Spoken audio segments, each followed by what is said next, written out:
The following is a presentation of iRacing on PTR TV. We'd like to thank all of our channel partners for their support. Please like and subscribe to the channel, and we hope you enjoy today's broadcast.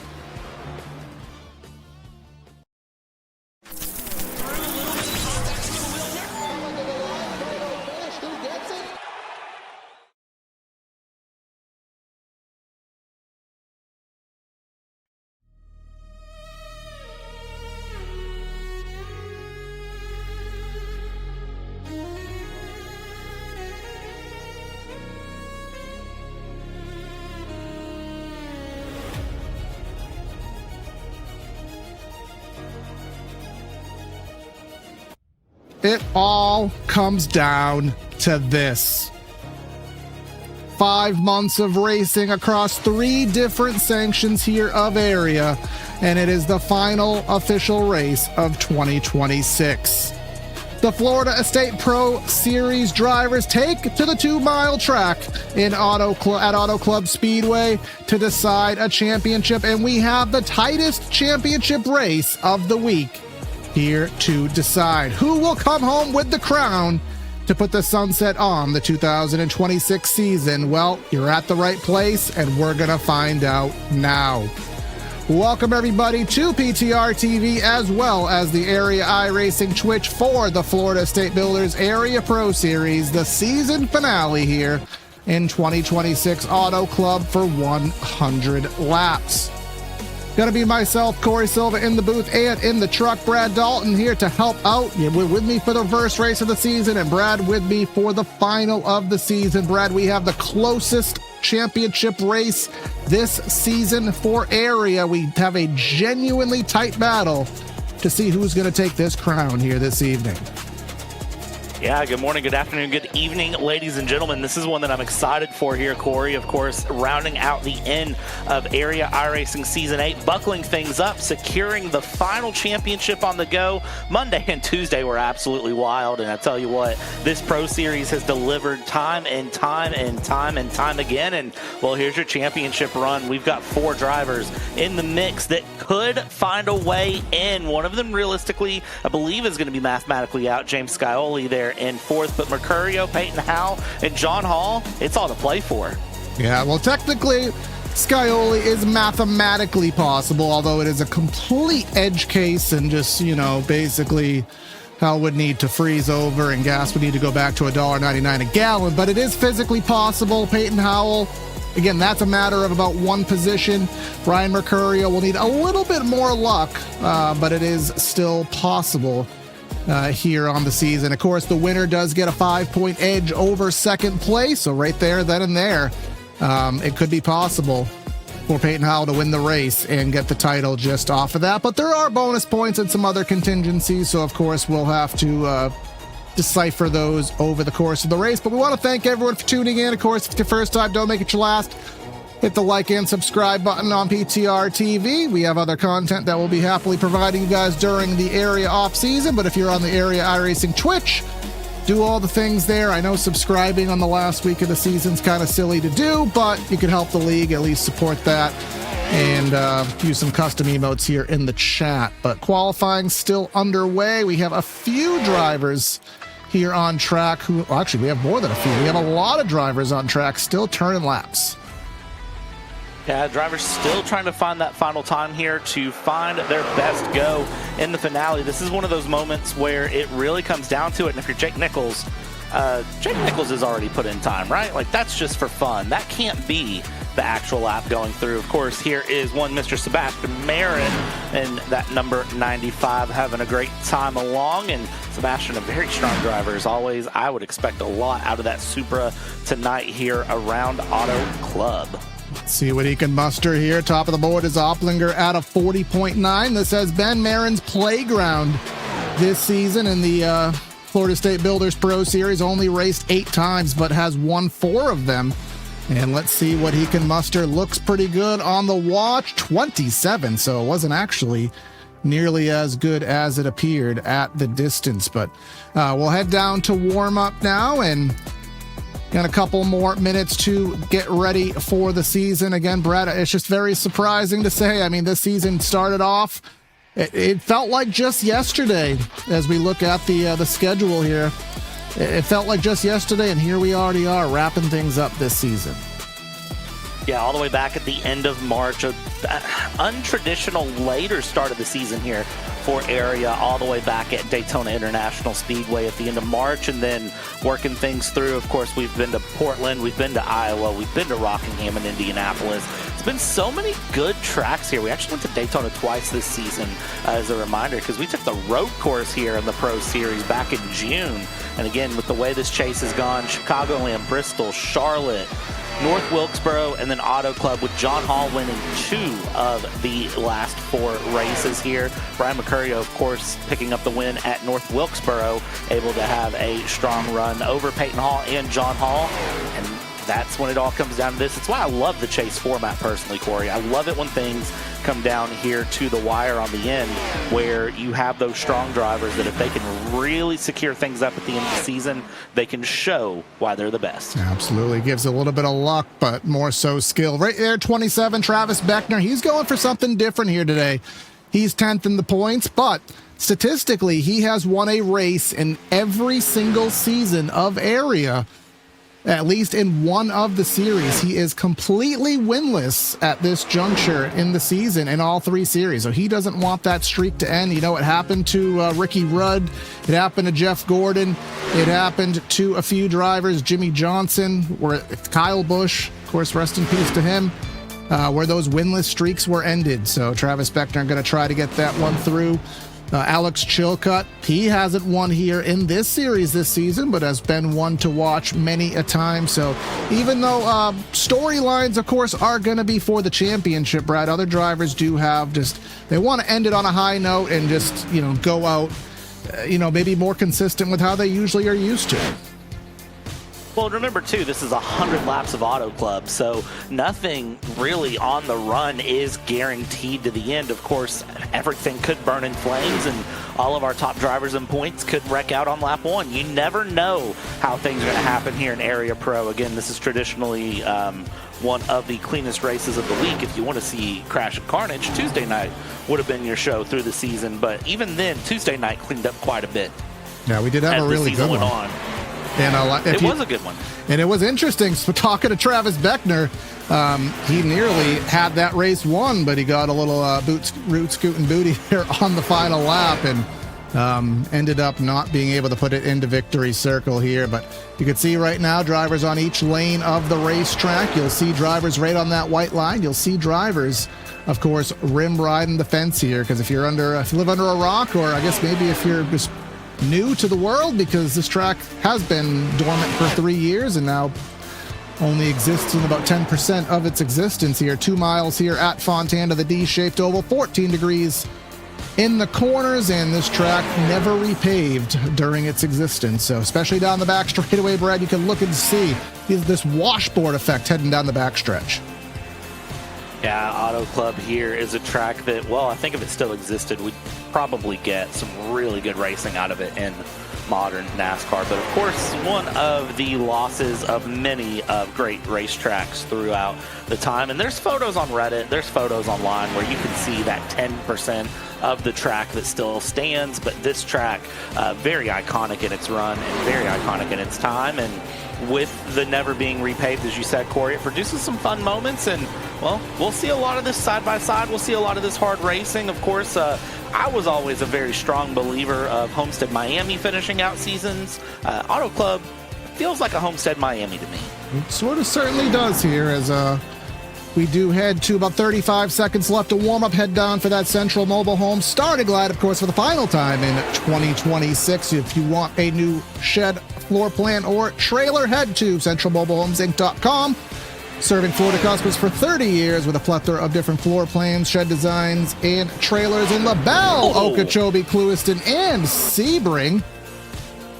Everyone doing their James Scioli impression, which if you didn't watch Monday night, go back and watch the very end of that, or the Area iRacing socials. But again, head to centralmobilehomeinc.com, and on that tune, we are going to head down trackside and give you the starting lineup here today from the famed Auto Club Speedway to see who will win the championship.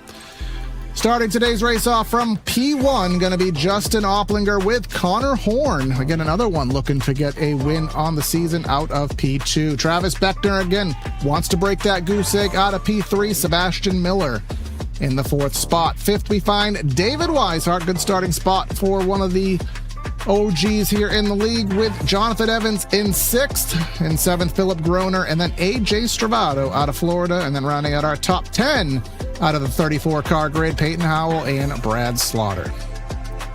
11 on the night will be John Hall looking for that championship with Jayton Nichols to the outside here from South Carolina. P13 will be James Scioli looking to chase down for a run with Joshua Adams in 14th. 15th place here on the night will be Zach Carr with Jeff Wright running the Pepsi Zero number 48 to the outside. P17 will be Brian Mercurio with Josh Parrish in P18. Rounding out 19th here, Skylar Shackelford with JT Poole from the Vatican City in P20. 21st, we have Bryce Senesac with Michael Tucker going to be in 22nd. Ryan Swan in the Blue Tip Pool Builders car. We'll see him in 23rd with Jared Skinner in the 99. Juicy Spider Racing in 24th. Casey Lacanis in 25th. We've been so nice to Casey this year. It's the final race of the season. Casey Lickatoes in 25th. It's been a long time. Anyways, Forrest Smith in 26th. Sebastian Marin, again, he is going to try to get another win in 27th. Justin Bolton, and we'll let the rest of them scroll through because, as we know, with the EOLs and whatnot, these do tend to be a little erratic. And look at the TikTok guy, Ben Whitsitt. Again, check out his recaps on, again, the Area iRacing YouTube page, Facebook page. Check out those recaps he does. They are certainly some high quality stuff. But we do have everyone getting situated here. But if you are someone who has paid attention to the Area series for a long time and has been a part and have been a part of the league for years, this has been a very somber day, Brad. Yeah, before we send the field off here for the final race of Season 8, it's important to take a moment to recognize the people who make the community of Area possible. Today, the Area community was heartbroken by the passing of an original member, Dwayne Dunn. Long before Area held its first race, Dwayne believed in the vision and the community that it would become. He may not have been a name you heard often on the broadcast, but if you ask drivers, it's simply not an Area race without Dwayne on the radio. He's part of the fabric of the league. Garrett Grant with 389 starts and counting, Dwayne serving as his crew chief and spotter for nearly every one of them. Dwayne also with multiple starts on his own as a driver, leaving his mark both behind the wheel and behind the microphone. Tonight is the Season 8 finale. Tonight is a night that celebrates competition, friendships, and everything this community built together. But communities like Area aren't built by logos, a broadcast, or even the cars on the screen. It's built by people like Dwayne. As we prepare to go racing one final time this season, we honor his memory. We thank him to help shape Area into what it is today, and we send love, thoughts, prayers to his family, his friends, Garrett Grant, and everyone who had the privilege to know him. Dwayne is always a part of Area. His voice may no longer be on the radio, but his impact will be heard for every season to come.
All right, we thank you, Brad, for that beautifully written monologue there. And Garrett Grant, again, someone who is used to having him on the radio in his ear for over 300 plus area races. He is the patriarch here of area, Garrett Grant, that race leader.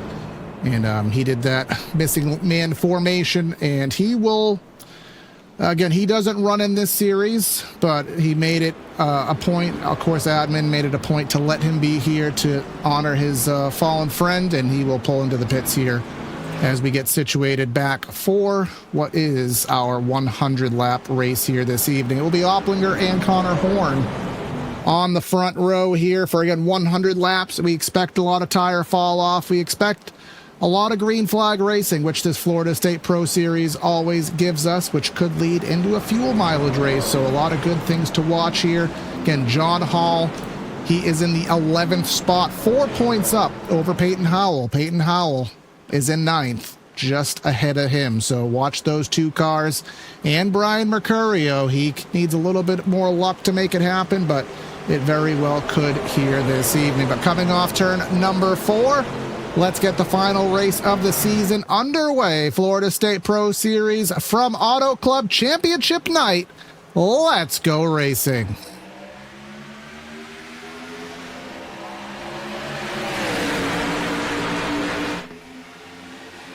And an interesting start right away up in the front. We're already trying to go 3 wide as the number 96 there, Justin Opplinger, drops all the way down. Did not have the best getaway. That allows Connor Horn to get up to the front. David Weishart trying to work the middle line. All of the field spreading out through this Auto Club Speedway, trying to find traction. 3 wide, almost 4 wide. Back in the back of the pack here as up front, Connor Horn, David Weishart, and Sebastian Miller get going.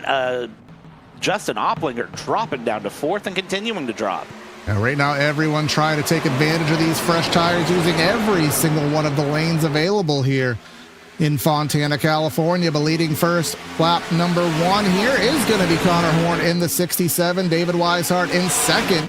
And he is looking to that outside lane. That has been the move to make. Getting to the outside. Weishart going to go right up there to the top. And like 2 Trailer Park Girls, he will go round the outside. And David Weishart trying to get a lap lead here in the Pro Series.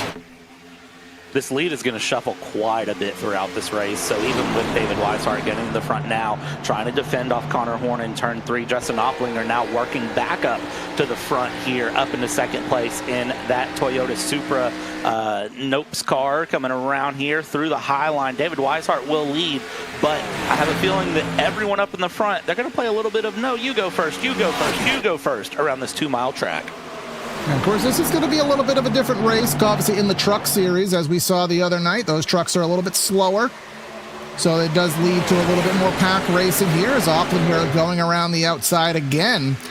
And the Cup cars, again, with that wheelbase, they can actually do a little bit more around this place. They don't have nearly as much fall off, but I'd argue this is going to be the most difficult challenge here. I expect the most sliding, the most tire wear. In the most action there, John Hall going 3 wide around the out top of Stravato and Connor Horn. There goes Opplinger high-low, trying to block it. Here comes the 83 and 24 bump drafting down the front stretch. I mean, if you're John Hall at this point, you're running for a championship win. You have to stay ahead of Peyton Howell. A few places up right now, but really, I mean, if you're in first place as John Hall, there is nothing else to worry about at that point because there's nobody in front of you and can be nobody in front of you. Bit of a wiggle there from Peyton Howell actually in the middle on the exit of 2, able to hold on to it there, but the back end just kicking out about 5-6 degrees and able to hold on really well. John Hall ripping the fence, though, here early, trying to work up towards the front, up into 3rd, trying to hold on, 3 wide on the exit of 4. We'll blend down to 2, but you'll see a lot of action off turn 4 as that corner gets really tight when you're side by side. But if you watched us on Tuesday night, you saw Cole Cabry there. He had a sizable championship lead, and he played it very cautious because he had the ability to just kind of wait back and evade the wrecks and survive to the end, which he was able to do. But, you know, for John Hall, for Peyton Howell, neither of them can afford to be cautious here today. They both have to be ahead of each other. Of course, Peyton Howell having a lot more to have on the table here, led a lot of the points, just didn't have the luck late season. He needs to have a gap, and most importantly, Brad, he can't let that 24 get bonus points. not at all, because the bonus points again add to things and really split things up. There are 4 points separating them coming into this race. So every point that swings in the favor of John Hall makes a huge difference on the run. That is one of those things that you have to watch, is those bonus points. That can be the difference between a championship won and lost. Exactly, because 4 points right now, a 4-point swing, that could be Peyton Howell winning and John Hall finishing in second. That's a 5-point swing, so that could easily be it right there. But if John Hall gets a bonus point, well, now it's a 2-point gap, then it's a 3-point gap, each position being 1 point after you go for second place. So all very important stuff, and John Hall knows that, which is why he's getting a little bit feisty here, and Peyton Howell actually giving a little bump to the 24. He really had no choice. He had to work with him there, but they are both going for second. Sebastian Miller to the outside. Philip Groner, someone who hasn't won but is certainly capable of doing it. He's in the mix as well in the 11. If you're Sebastian Miller or Philip Groner right now, and I know I've talked about this all chase, but I'm going to talk about it one more time because of the stakes that are in for John Hall, for Peyton Howell, for Brian Mercurio, and you have the top 2 in points around you, you're playing a little bit nicer than you normally would. You want the win, but early on, you do not want to be the guy who decided a championship because you went for an aggressive move, and maybe I'm speaking a little too soon as Philip Groner thought about a dive down there to take it 3 wide into turn 1. Yeah, they both went for the same lane at the same time, luckily with enough space to evade each other, and Brad, used the TCAS system there and evade the incident at the last second. Never would have thought I'd do a flight sim pun here in an iRacing broadcast, but Peyton Howell separating from the 24, which is not the goal. Weishart closing back in. Jake Nichols to the outside, and then you have Alex Chilcutt, who has really worked through the field here from what we remember on the grid. But Brad, one thing that, again, happens here in this O'Reilly car, it has a lot more fall off than the truck, a lot more fall off than the Cup car. So just because you're fast now doesn't mean you're going to be fast at lap 20. And we do have the propensity. Again, we've had a lot of flag-to-flag races on these Thursday nights. You've got LVV Racing in first and second place right now, Opplinger and Hall. I'm really, really shocked that there hasn't been the call to flip first and second place, almost like a pseudo team orders call for those two to flip-flop to put John Hall in the lead and let Justin Opplinger play wingman and help defend along here and say, I've got your back, let's go earn you a championship. Right now, still running first and second here, not what I was expecting to see as the teammates go through. And then, of course, you've got Philip Groner, the Lucky Ducks driver, there in third with his teammate Jake Nichols in fourth. One of the things, too, to remember, team games can really make a difference to make or break a championship. We're already a tenth of the way through this race. That's about an hour race start to finish, and now you can see John Hall going to the top of the track, which is basically in 1 and 2 going to be a lot more prominent, but in 3 and 4 you can see those billboards, you can see the shadows as the race goes on. 3 and 4 does get cooler, which does keep the line a little bit lower there. Oh, Opplinger kissing the fence there. That'll sacrifice his momentum. Will John Hall get it at the stripe? Answer is probably. We'll get the definitive here, but yep, that is a bonus point. So now increase the workload for Peyton Howell by 1 point. And that changes everything here for Peyton Howell. Peyton Howell currently running back in 9th here and only a second back. You see kind of where that's at in the mix, though. But when you're running topping 200 miles an hour here going down into turn 3, a second, that's a pretty large gap. Is down the inside. Opplinger says, you know what? I want my position back if you don't mind. I have the little tap of the wall. I would like to be back in the lead, trying to make the move down the inside into 4. Again, that exit on 4 tightens up quite a bit because this is a D-shaped oval. Hop on board Peyton Howell, who's trying to fight Alex Chilcutt right now. And remember, I guess I'm assuming this because it's kind of the generic rule.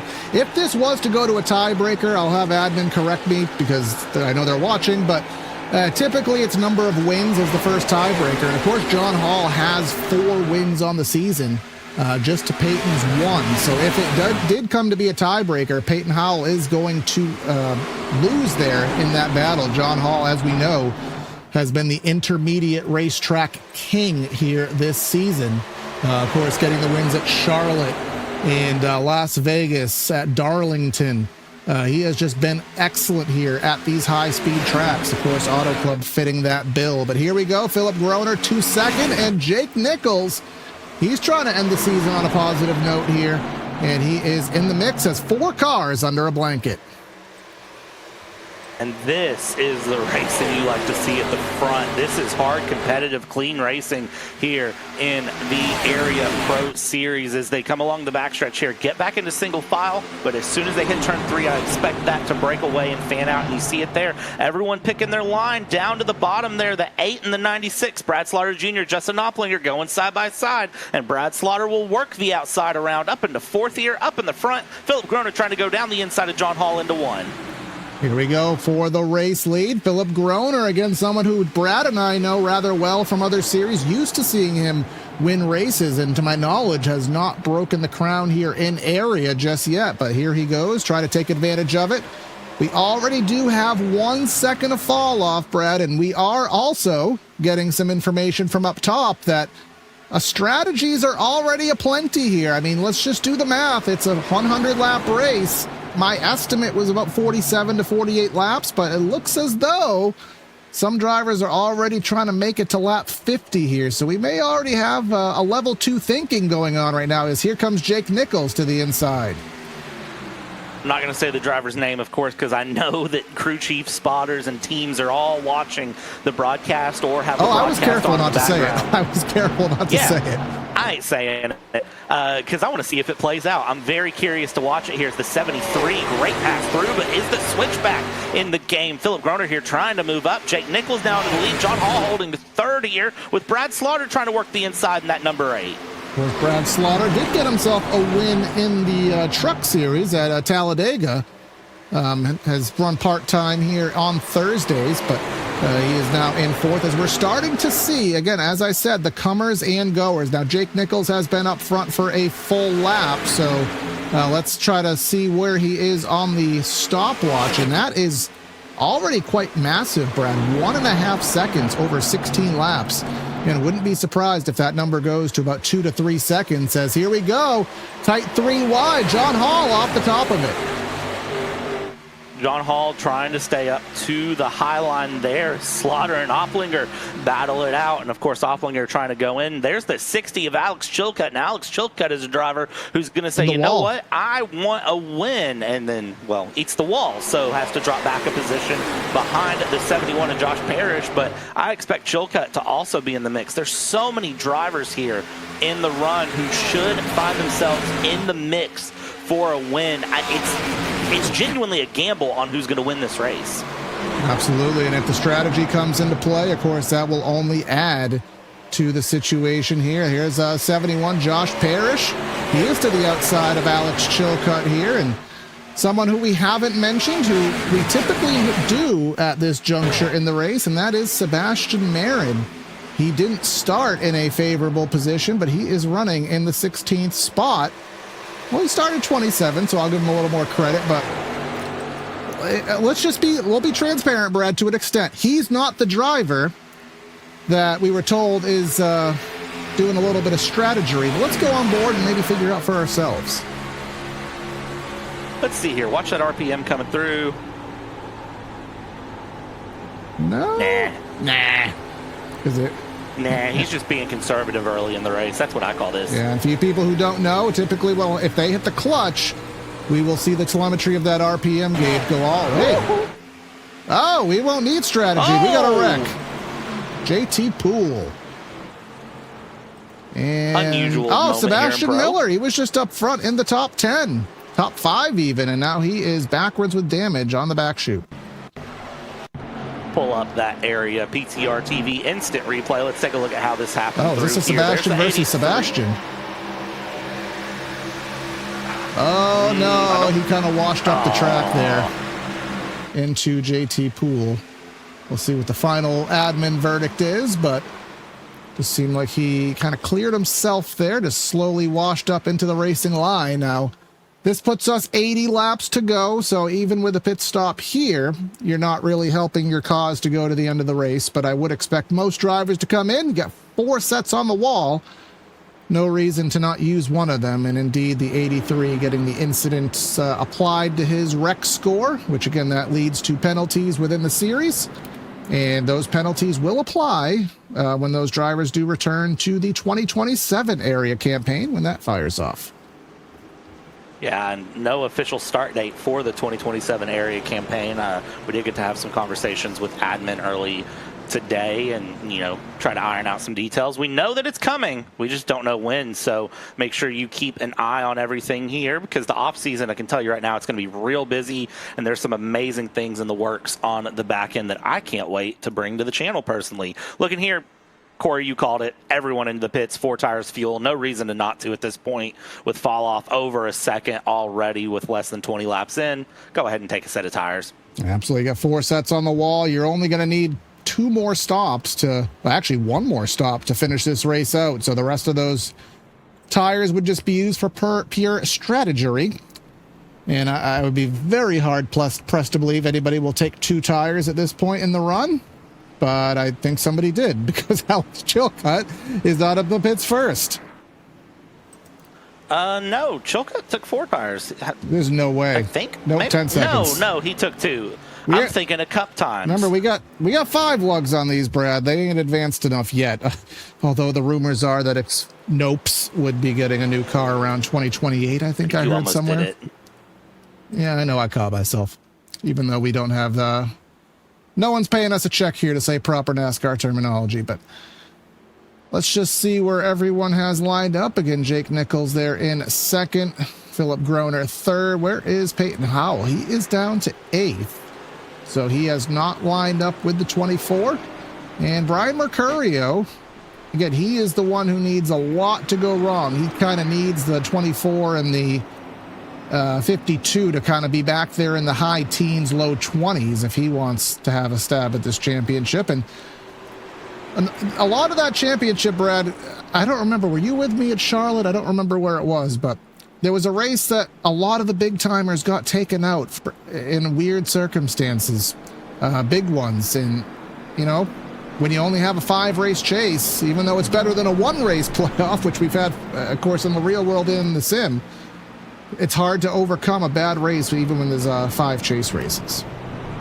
Yeah, going back to Charlotte, of course, that wild race a while ago, and looking at where things have been at in this Nope series, going all the way back through and just thinking about how things have gone, it's been kind of wild all the way along here. Of course, John Hall won Charlotte, Peyton Howell was second, Mercurio was third. But, I mean, when you look up and down the order of the drivers who didn't finish that race, it was a I'm looking at the driver standings. I'm not looking at the results for the round, so just disregard what I just said. But I remember that round because I did watch it. It was very out of unusual circumstances, and it's weird to think when one race like that changes everything, but it doesn't take a lot. Yeah, Mercurio was 24th. Jake Nichols was 23rd that night, which, again, you add 20 points to Brian Mercurio. He's probably the points leader right now, so just goes to show what could happen, but that's why you race until the checkered flag. Well, it downpours, but it's not going to downpour here in iRacing. But coming off turn number 4, Alex Chilcutt, Jake Nichols, John Hall, Philip Groner. That's your top 4 into the Geico box, and we will have our first restart of the night. Great restart here with everyone getting away there on the high line, looking through for Alex Chilcutt as the 73 of Jake Nichols works the inside. John Hall wants to work that outside line and try to get some moves through as we come down into 1 and 2, and it's a tight squeeze up at the front. Here we go, bottom of the track. Jake Nichols getting the momentum, getting the opportunity, and John Hall going to try to fill on through here. Here comes Josh Parrish. Again, everybody on 4 tires. Let's scroll back a little ways. They're running a tight 3 wide, nearly 4. DJ Stagner being the highest. Then you have Jeff Wright also running the very high lane. And you see that very blue chromish car of Brian Mercurio right in the middle there. I think Casey Riccato's had a very unfortunate restart there. Falls all the way back down the order there. Casey Lactose Intolerant, falling way down the order, was up in the top 20 and is now running back in 32nd. I know I saw someone sliding on the exit at 2. No caution came out, but I have a feeling that it was Casey that got involved there. And it's the season finale. It's Thursday night. Come on now. You know I had to do it. Yeah, all right. Well, that's twice for him. But here we go. 4 wide, nearly. Sebastian Marin. I mean, we saw him go 4 wide at Charlotte, and that did not end favorably. But at least here at Auto Club, there's a lot more space to make that opportunity. And he's in that high lane. I expect him to make like Creed and take me higher, and he'll go all the way up there to the top of the track. But actually, a little more cautious there. Cut down the hill.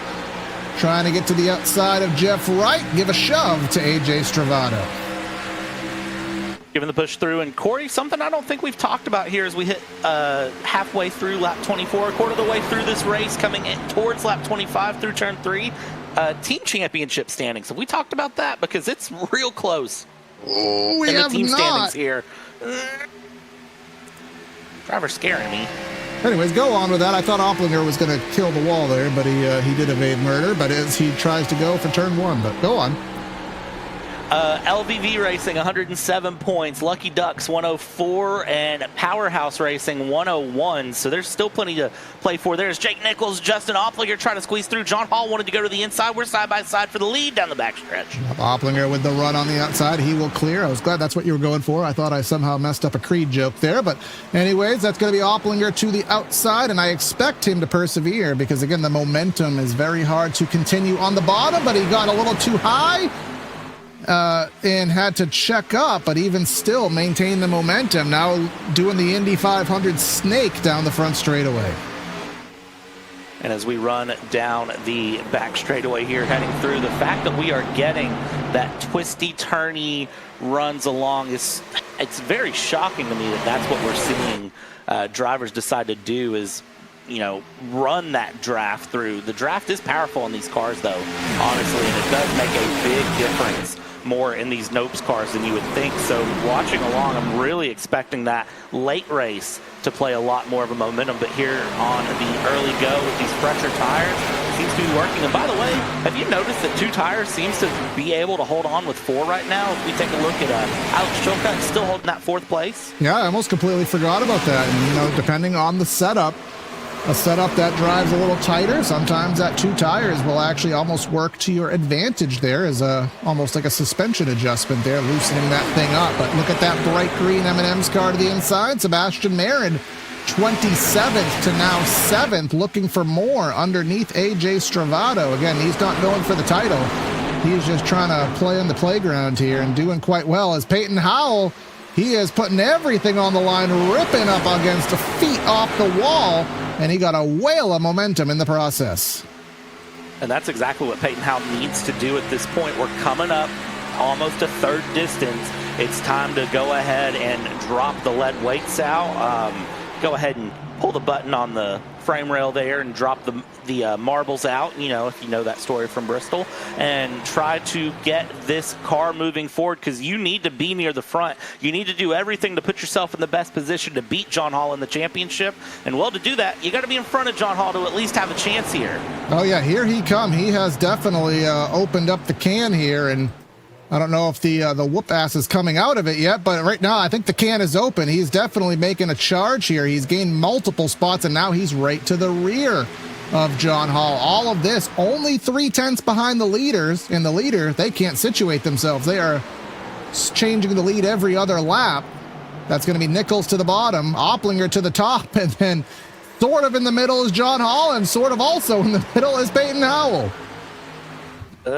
If there was ever a moment for Brian Mercurio to have fingers crossed, toes crossed, and pray all the way through, it's right now. Because if Brian Mercurio wants a chance to come from way back to go for that championship, or James Scioli, It's fingers and toes crossed right now because this is where it could happen with these two coming along as John Hall tries to work through. Peyton Howell trying to work along, swerves through, trying to play aero block, trying to play block as Jake Nichols now trying to defend. Justin Oplinger drops all the way low and low. Auto Club slider right there. That is the haymaker line by Justin Oplinger to dive all the way in, but that really has no momentum, and we have a spinner down the back. That's going to be Brad Slaughter all the way hard against the inside wall, but because that is off of the racing line, Barney will just kind of bat a blind eye to that. Let's just see what happened to Mr. Brad. I think that's AJ Stravato with the assist. Oh, that's a big assist there. He did everything he could, but that rear bumper cover is no longer. Maybe on eBay tomorrow. We'll see what the going rate is. I think it actually just fell off there, as a matter of fact. But Peyton Howell all the way on the white line. Are we almost 4 wide here? Peyton Howell to the bottom. Groner in the middle. Oplinger as well. John Hall. Again, Peyton Howell, he wants that bonus point. He wants to erase that little bit of buffer that John Hall has been able to apply. Just remember, it's the last round of the season. You don't take these tires home, they ain't got to last you any sort of time. Of course, Corey, you know I do a lot of karting commentary, and sometimes drivers will reuse tires from round to round. They'll kind of shave them off and get them going again. You don't have to worry about that, of course, here in the sim world. And you don't have to take these tires anywhere else once they're off the car. Down the inside, who is that? That's the 95 of Sebastian Marin. Ka-chow, where did the 95 come from? I never thought I'd see Auto Club haymakers where you just go to the bottom and just full throttle, send it up to the wall, clear it, hope you have the momentum. But that's the second time we've seen that. There goes Nickel playing snake all the way mid backstretch, coming back up. Got to make sure you get your entry. Sometimes, Brad, that's something that these guys do omit. When you run that snake line, swerving to break the draft, if you don't get back in position, a lot of times it'll hurt you on the entry of the next corner. Playing a little bit more of that here on the front stretch. Exit high, go low, come back high. And yeah, that entry is so important to set up your turn. If you try to play any sort of games, you're really just hurting yourself. You can swerve along to try to break the draft, of course. That is an option, but the thing you have to be careful with is don't compromise yourself trying to compromise the guy behind you. You still have to focus on your race, as that's the 11. Philip Groner up in the front of Peyton Howell. Coast up, clears high, taps the wall, and somehow everyone gets away with it. The skill level we're seeing tonight is second to none here in the front. And who's that going an aggressive move to the inside? That's Zach Carr. James Scioli, hard to believe, a third of the way into the race, and this is the first time that we're bringing up the name of James Scioli. He is in 11th. Where did he start on the day? Because my memory does not go back about 45 minutes. That's DJ Stagner. James Scioli, he started in 13th, so I guess you could effectively say he hasn't done much here today. He's been kind of running there in that mid spot. Brian Mercurio, I just have to think he's up to something, because Mercurio, he has speed. He seldom just runs back there. Somebody in the back of the pack having some issues, having some wall contact. That was, I don't know who that was, but it was someone in a white car. Right here, 15 of Forrest Smith, that was. Yeah, just a little bit of a love tap to the wall. You know, every once in a while you got to just make sure the wall is still there, and we'll hold the car up if you need to. Is up front, this might be the calmest we've seen them in a hot minute here. Sebastian Marin now to the inside of Peyton Howell, trying to work through. This top 6 just don't want to settle down. And by the way, John Hall up in the lead right now over Jake Nichols. They come out of 2 side by side. John Hall, your championship leader, trying to go for a championship win, plays a little bit conservative there and goes right back in line behind Jake. And now we'll try to go to the inside here through 3 and 4. Yeah, absolutely, as they are slipping and sliding. But speaking of slipping and sliding, we didn't talk about the weather here in our pre-race. Of course, we had a lot going on, but the track temp is pretty normal compared to what we've seen this week, mid-90s. So I don't think grip is a concern here today. 6:30 virtual time. So, I mean, still be a daytime race, but the sun will go down further, and we'll see what that does to the track temp. John Hall to the outside. Of course, Sebastian Marin to the inside. He is $100 richer because he did win that Rick's Hot Sauce Rookie of the Year award in the Cup Series. Go ahead to rickshotsauce.com for those amazing hot sauces made locally in South Florida. But Sebastian now pulling back in the line, and Philip Groner to the inside. As soon as you pick a line, the other driver behind you just goes the opposite. John Hall last lap around, dropped down the order there on the outside through 1 and 2, and look who's went into second place. The 52 of Peyton Howell for the first time ahead of John Hall. John Hall doesn't want that to be, and the 52 says, no, you stay behind me. Blocking hard to the low side there. Sebastian Marin hanging to the outside, and for Peyton Howell, this is the first piece of the puzzle in place. Needs to stay ahead of John Hall for the remainder of this race. We have another good chunk of racing left to go. Looking at the timing, it's approximately 45 minutes that 96 and that 52 and that 24 are going to battle it out. Yeah, I don't know. I was kind of looking at a different screen, but I don't know if he hit the wall off of 2. He didn't get a good run, but remember, if he leads a lap and he nullifies that point, we're down to a 4-point gap first to second, and that, if we have that situation, it goes back to if Peyton Howell wins the race, he wins the championship due to my rudimentary math. There are other bonus points available, such as leading the most laps and running a clean race. That's also a point. So there are certain things we won't necessarily know on the fly. But if Peyton Howell wins, really John Hall, the only way he can survive is to finish second. And other than that, it could be a 52 championship. But right now, he is second, is Peyton Howell. John Hall back to 6th.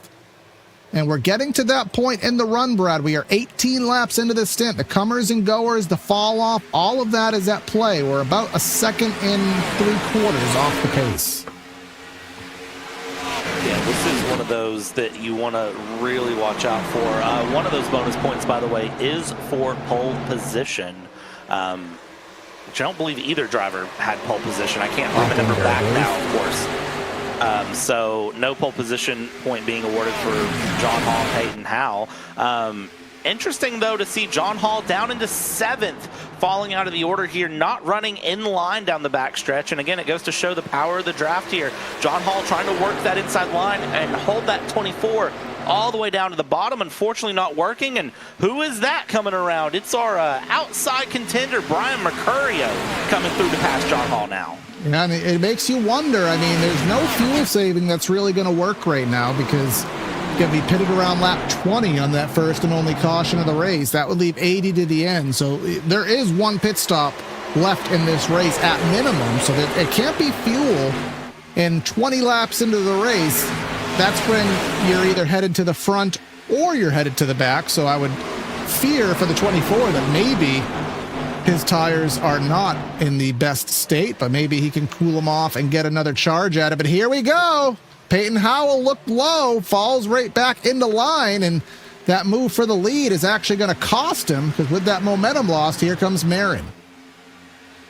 And that is a big shuffle through there as Jake Nichols will still hold that lead. That 73 looking so strong there in the front.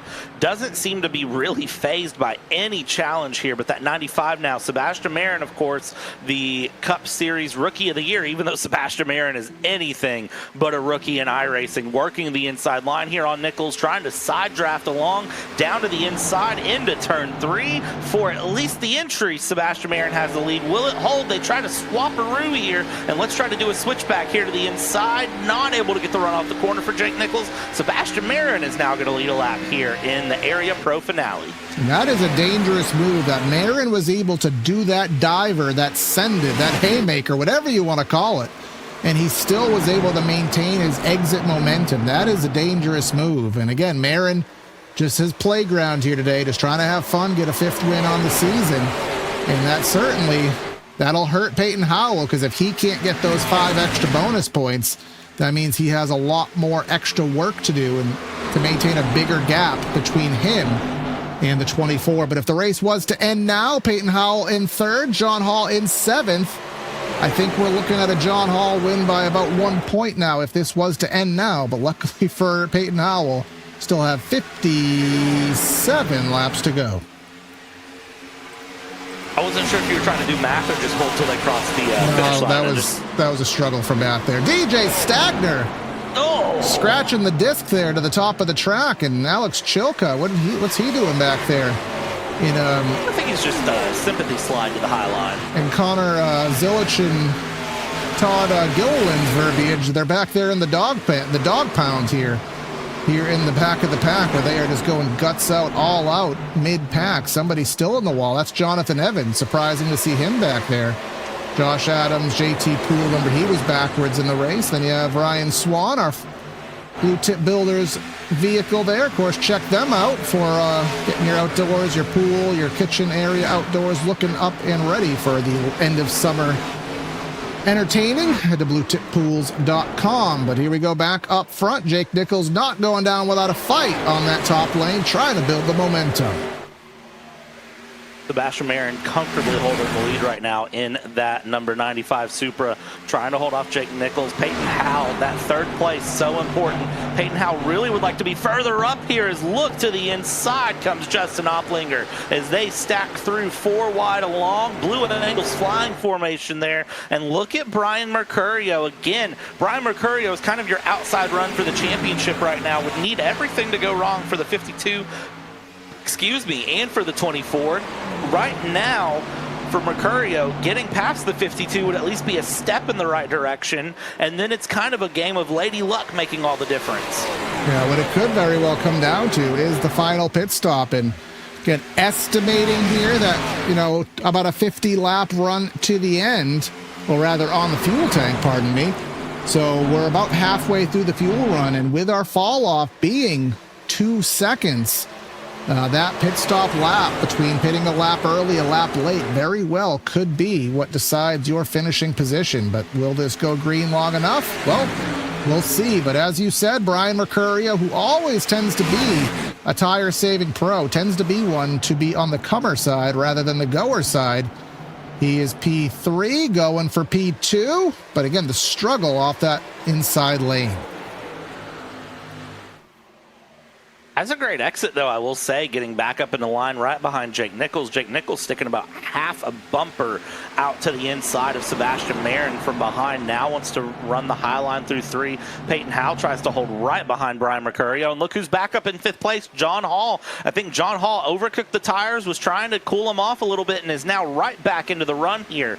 Coming through, needs to get back past Peyton Howell for that championship to really be secured up and alive. And for Peyton Howell, let's hold that 24 behind if you can. Go to the high line here, and look at this. The top 3 in the championship running almost 3 wide through 1 and 2. Yeah, like you said, he may have overcooked those tires. I sure wish a steak was like tires, because once you overcook it, you can't get it back. But those tires, evidently you can cool them off. They may have a second charge there, as Justin Oplinger, with a little bit of a bump draft down the backstretch, got him a little loose through that whoop section there, which is the end of the back chute here. But Oplinger to the, where is he? He is looking behind this, but Mercurio in 3rd. Jake Nichols, here he is with a pretty decent run down the front, but it won't be close enough to make a charge.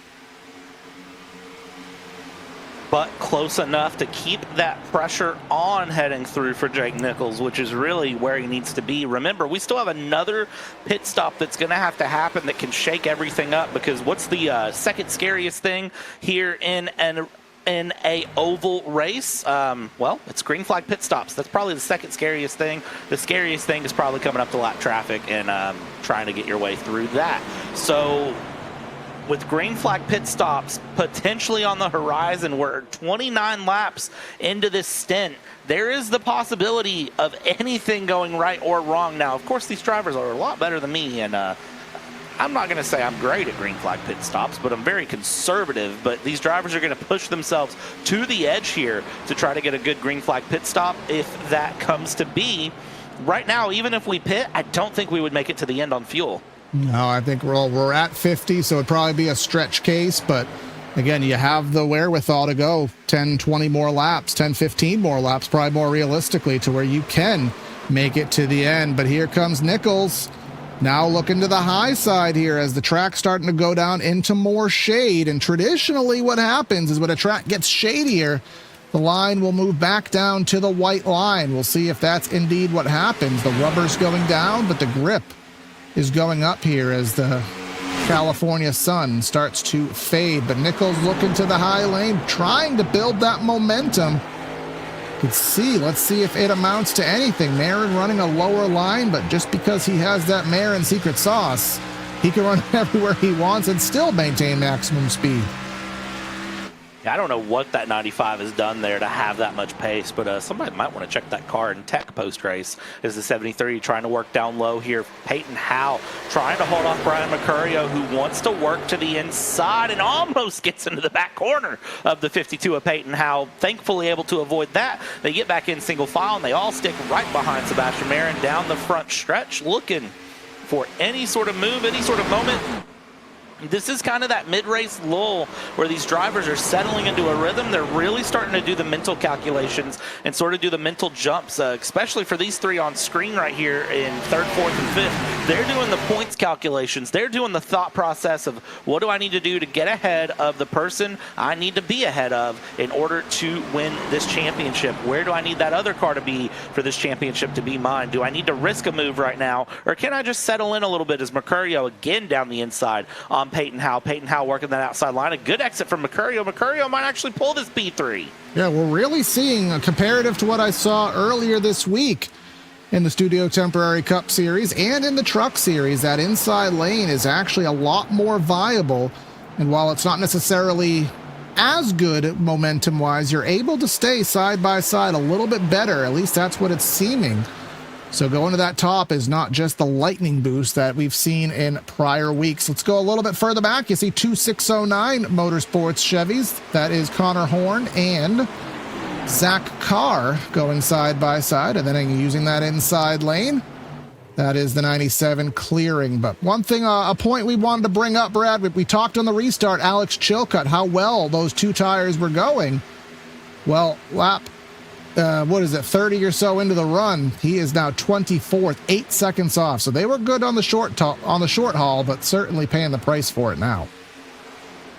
I think what really would have benefited him was a caution coming out so far into the run. I think that's really where those two tires would benefit. But if you're up in the front, that's a mental note as we see the 71 there getting a little bit scary as that 48 running now the chicane, working along down low. Yeah, I don't know why Jeff Wright took a chicane, but, you know, that's always a choice.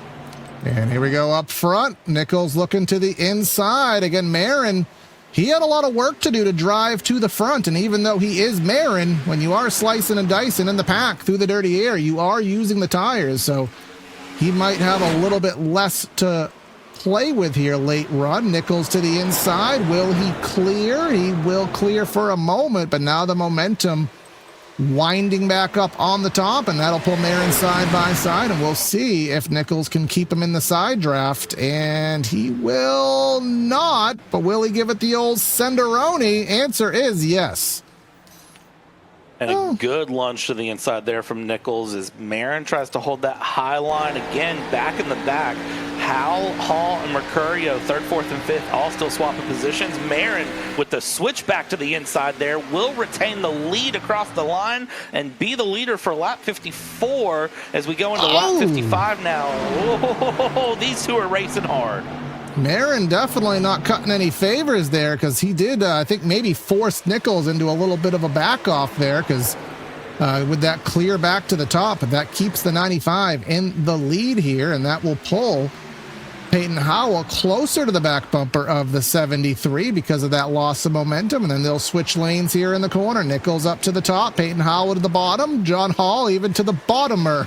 As again, they're using all the different lanes here at Auto Club, all of this different racing real estate here. We are past halfway in the area season finale here at Auto Club. Again, trying to crown a champion. Peyton Howell 4 points back, 5 points if you account the bonus point on John Hall. He needs a lot more gap, or he needs to win the race, and he's doing everything he can now, going for second.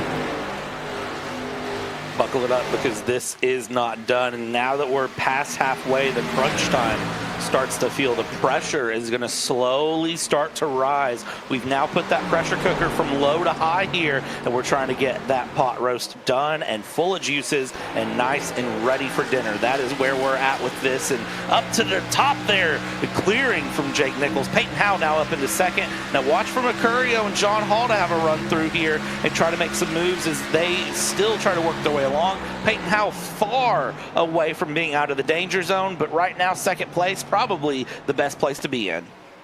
Oh, I'd say so. John Hall, again, he has recovered a bit. Mercurio losing a spot here. And again, we are over 2 seconds of fall off, about 2.2 seconds on the stopwatch here. You can see best laps on the screen. Top two, a dead heat. But their best laps were around a 41 flat, a 41.2, 41.1. So a significant fall off here. And in terms of our stint, 37 laps in, probably another 8 to 12 laps available. And that pit stop will be very critical on the stopwatch. Something else that is very critical is looking fly, and that is going to shop.areairacing.com for the final time in 2026. Get your area swag, their Adidas clothing, accessories, hats, t-shirts, and the like. Head to shop.areairacing.com. Support the league here in its final race here, heading to lap 59. Final race of season 8 here as we go side by side for the lead. Peyton Howell trying to get a run on Sebastian Marin inside on Peyton Howell here. Oh, watch the slide on the exit. They hold side by side. Very, very close racing. That's the lap lead. Was it? There it is. Was it? Survey says, oh my gosh. He lost it by a thousandth of a second. I was almost certain he led that lap. No. And Justin Bolton having an incident here on the back chute, causing a caution. I think he's already situated. Just exited but pits. I believe it was Justin. Oh, it was Justin Bolton. Yes, it was. So we were starting to see some green flag. Oh.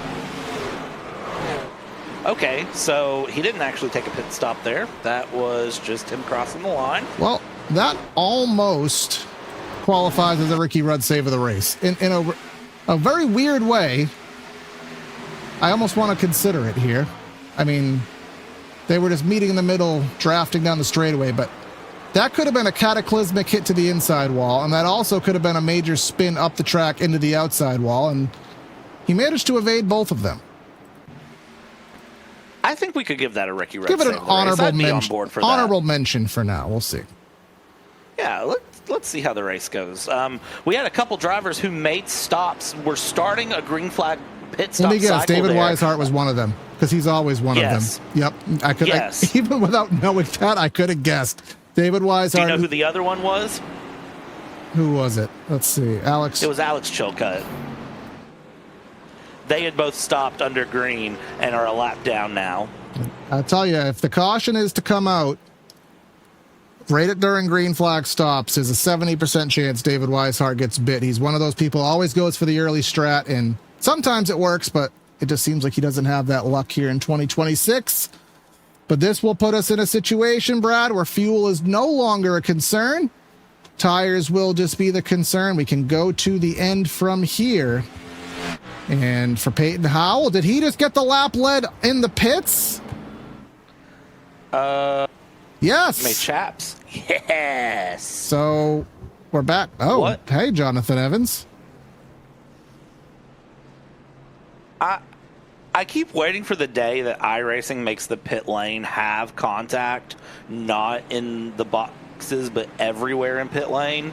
I keep waiting on that day, and the fact that it hasn't happened shocks me. Casey Licata is showing in the lead. Yeah, he either didn't pit or he just drove through his box. He just drove through his box. So now, ironically, there's a guy, I can't remember his name. I think it's Kyle Noel.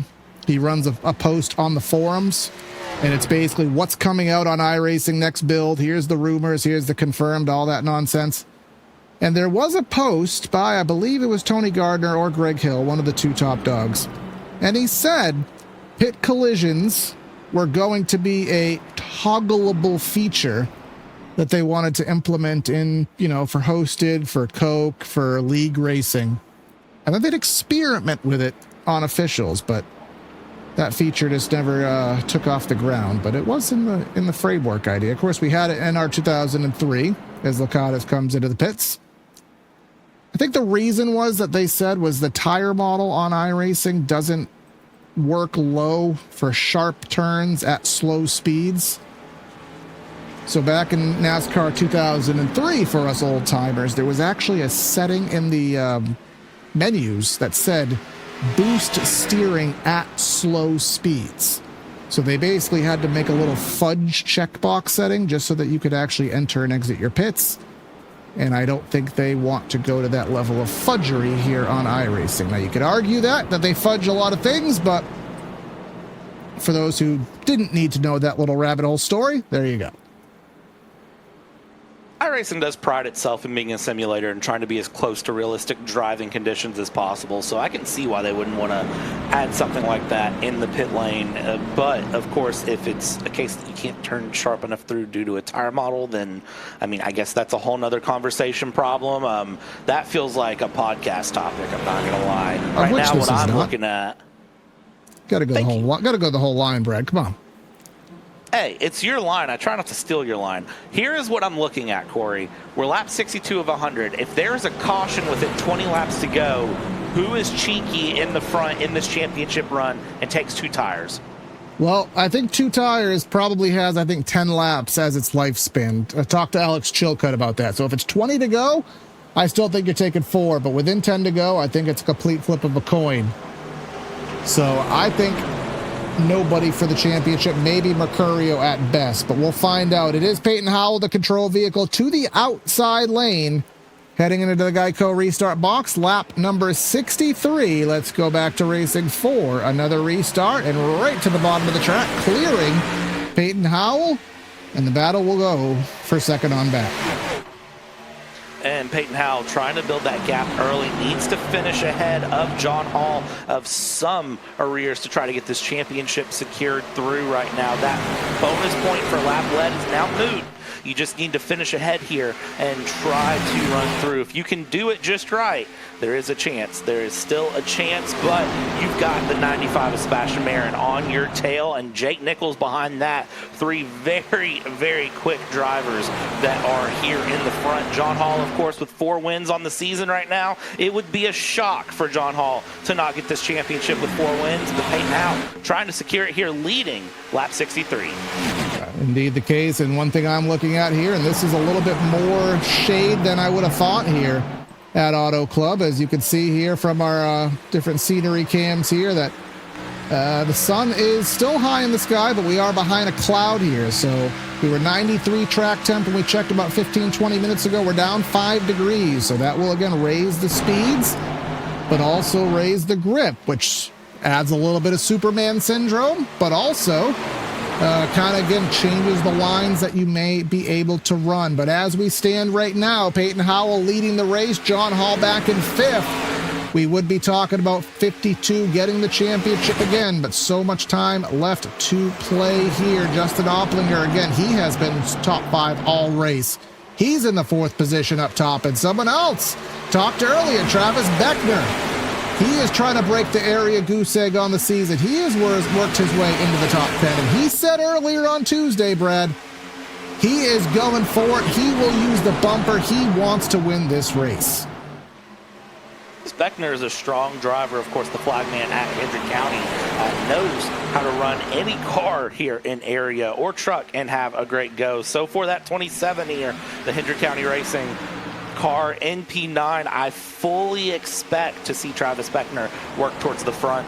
You said it earlier, I'll reiterate the statistic, has never not won at least 1 race in every season of area. So for Travis Beckner, this is more than just, it's not a championship. It's kind of it's a case of pride, and sometimes that can make you race cleaner, harder, and faster than even a championship motivation can. Yeah, I just go back in the real world, the seasons as a Gordon fan. I go back to 2008 and all the races he could have won that season. I go to 2010, and that's what Travis Beckner can do. He could have won a couple races this season rather easily that just didn't go his way, and there's other drivers in that same category. Ed O'Connor Horn, another one who, I don't know his entire stat book, but I know he has won races the majority of his area career, and this would be a season with a 6-7 goose egg. But we'll see what he can do. And up front, Peyton Howell, now that he has clean air, he's doing pretty good things with it, but is Marin just kind of playing with him right now, or is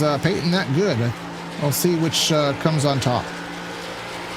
I have the feeling that Marin also may be just playing patience here, knowing that for Peyton Howell, a win means a championship. And for Sebastian Marin, it's not as important right now for him to be in the lead. So he's probably just playing a little bit of that game to hold through and hold back. Justin Oplinger, of course, is John Hall's teammate and Peyton Howell's teammate. So just a little bit of patience being played from a lot of these parties in the front. We know that tire fall off gets very, very significant quickly. It exponentially changes after about 10 laps in the stint. We're 7 of the laps through the stint right now. So once we cross lap 70, I expect to see this top 5, top 6, top 7 compress a bit more and start to sort of accordion effect back and forth. And I'm also a little curious here on the actual track conditions here and when virtual sunset here is in Fontana, California, because I mean 21 minutes left, so we're not going to be nighttime conditions. But again, will that track temp continue to go down? You only have about roughly 22 minutes of green flag racing if this does carry on through, which means we'd be at about 7:20. I think sunset would be around 8, so we still have a way to go till nighttime. But again, that track temp will keep going down. You're already seeing, Brad, the symptoms of that. You're not seeing as many drivers rim ride, and if they are, they're seeing less levels of success. More drivers using the bottom of the racetrack here, and Marin with a pretty good run down the front.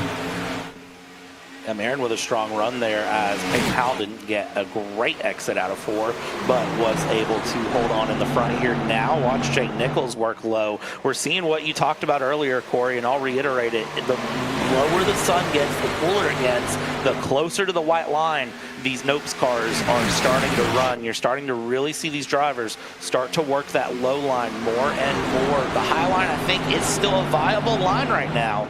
It's just a matter of that low line is coming in. I don't think it's the top line is losing out. I think it's the low line is coming in. If we want to go geometry lessons with Corey, Geometry 101 here on PTR TV, the reason the top works is because it's a grip advantage. When you have more grip, it allows you to go faster.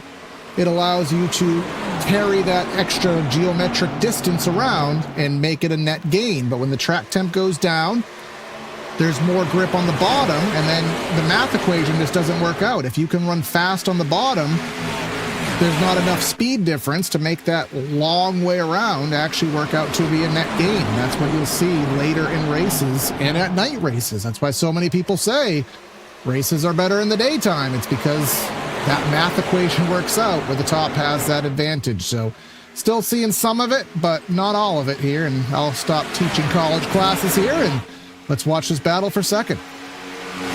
I never was a good math student, so I'm glad you understand that, because math is my weak subject. Down the inside, Jake Nichols on Sebastian Marin, trying to get a charge towards Peyton Howell, and now trying to hold on to the grip here, not to wash up into Sebastian Marin on the exit there. Jake Nichols with a big dive into one. It did not pay off, actually loses momentum to Sebastian Marin. And now for John Hall, this is what he needs. He needs to get closer to Peyton Howell here and get another position. If he can get up in the top 3, it gives a better chance of that championship swinging through, and he can defend further back along. But Jake Nichols, Sebastian Marin, so strong here. John Hall in 4th place, I think, is going to be under a lot of pressure, because look back there at Mercurio and Scioli as they go through, as right now for Sebastian Marin, it's defend from Howell, or it's defend from Nichols, and it's attack Howell. Yeah, you just can't. You're in a very difficult position when you're trying to play offense and defense at the same time. There's a reason that in football that the same player doesn't play both sides of the ball, because usually you're only good at one thing at the same time, and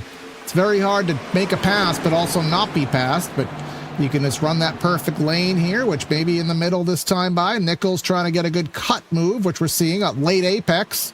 Go high, cut low, get the run down the straightaway. 73 doing that with success here, but then going back.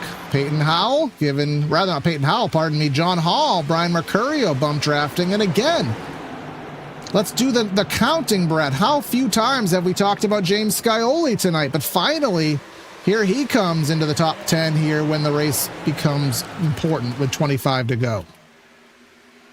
Remember, everything builds to lap 100. That's the thing. You can have the big run early, you can have the momentum, but if you're not in it at the end, none of it matters. If you're not in a position to capitalize going into the final run of the race, none of it matters. Started 13th, currently up 6. We're seeing that steady momentum build to the front. Again, remember Sebastian Marin. Where did Sebastian Marin start? It was way in the back and is now up in second place, fighting for a win here. 25 laps to go here around Auto Club for this pro finale, and that is less than 20 minutes of racing to define the champion of Season 8. Will it be Peyton Howell? Will it be Mercurio? Will it be John Hall? Stick around to find out. And that's all I can say. The difficult thing, Brad, the most difficult component of this, the more that I think of it, is I was about to say, well, are we almost going to have like team affiliations here? Is let's try to block someone from winning the championship. But when the top two are teammates, I mean, there's nothing anybody else can do, because if you're going to try to help one person win, it's still going to be a team championship for LVV, really, no matter what happens. But I mean, as a teammate, maybe a Justin Oplinger, I mean, you can't really play bias to anybody. So it's like, from a team perspective, I mean, you win. I guess the worst case scenario is they both wreck and they give the championship to Coast. But I was just trying to think of, well, is there going to be someone who's going to bias a certain driver, a certain team? But again, it's the same team, first and second in the points. That's such a unique position to be in, too, that your team has been so strong all season that you're first and second in the points to find yourself through. And here's one for you.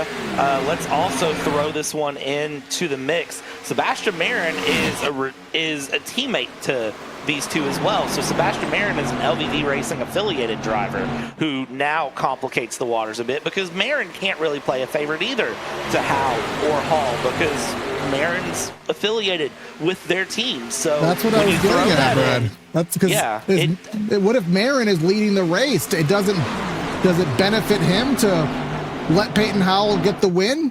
I mean, because then it's turning from a team situation to a who's my favorite driver situation. And as a team affiliate, you don't really want to have a hat into that debate. Unless he's got signed to another team for next season and he could care less. But even then, memories go long and that sort of thing will be remembered. So, and Marin's not the type of driver to do that, I will say. So yeah, he's going to be running through at this point. Yeah, he ain't pulling aside unless he has a FanDuel bet on this race where he has and I don't think, or FanDuel Kalshi. I don't think they're into iRacing yet, but well, I wouldn't be surprised. But again, that's a podcast topic, of which this is not. Which will be on a t-shirt next year, courtesy of Ben Whitsitt. I think he made one for me. But anyways, to the inside, Marin taking a look, but he's going to lose the momentum, and Jake Nichols will have the momentum. And here comes another pass for second. And talking about coast to coast, Brian Mercurio has himself in fourth, and again, John Hall in fifth. If he's going to win the championship, he's going to need to basically get into second. And even that might not be enough here. We'll have to see how the other bonus points do play out. But with 20 laps to go, we're going to really start to see who has what. This is around that time in the run, Brad, where the comers and goers start to situate themselves. A lot of drivers are smart and they save it to the end of a race. They don't try to overdrive it early. Look at Brian Mercurio, speaking of drivers saving it to the end of the race. Down the inside on Jake Nichols, trying to clear up for P3, trying to have a run. Again, he's the outside runner for the championship. We talk a lot about Peyton Howell and John Hall, but for Brian Mercurio, if the stars align, still not outside of championship chances. And Sebastian Marin with a big send up in the front for the lead. Peyton Howell now trying to get a run back.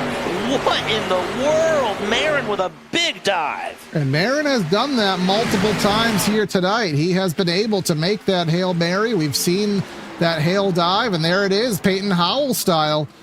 And with that more grip on the bottom, that enhanced grip due to the cool track conditions, it's going to work better. And you can see here on corner exit, Peyton Howell, well, I thought he would have more momentum than he did. That opens up another crossover, but here comes Jake Nichols going 3 wide to the top, shutting the door is Peyton Howell. Again, another situation where Nichols had to play nice.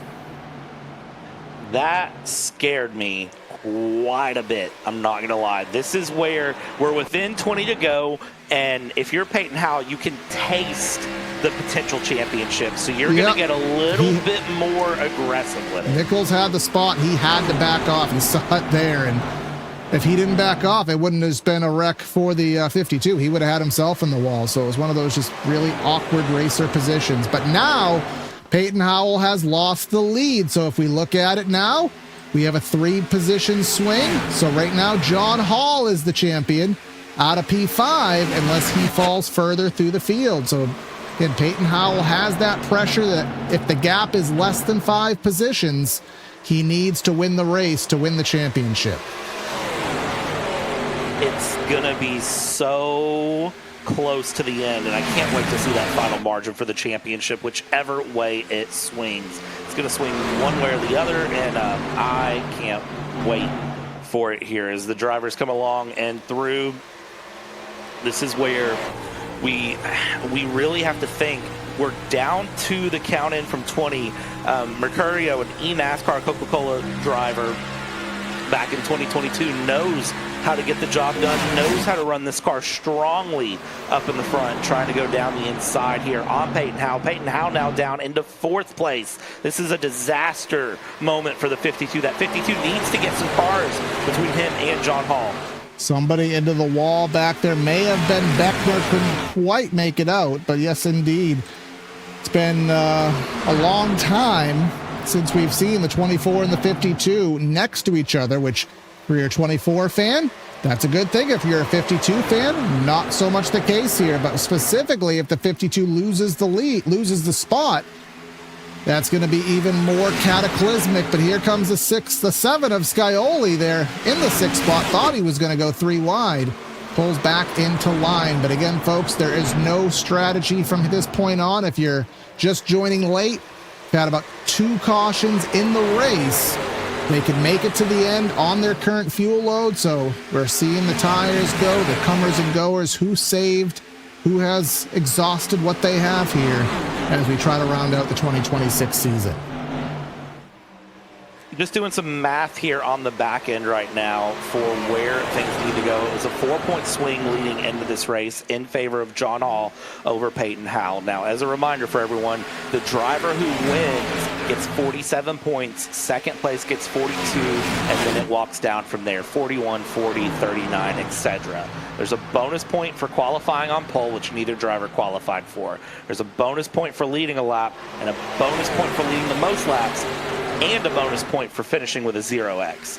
Looking at it right now, if they finished how they are, it does swing in the favor of John Hall by 1 point through. So Peyton Howell, really to have the best chance of this championship, needs to finish 1st or 2nd. And we don't necessarily have the definitive on the 0x, which is the no incident system. We can infer, based on the fact we haven't seen anybody go in the grass and we haven't seen any significant wall contact or car contacts, we can infer that their races are clean from the incident perspective, but we won't have the finites on that until post-race, once it officially posts. But again, leading the most laps, that is also going to be a tight call. I want to say it's probably Marin at this point.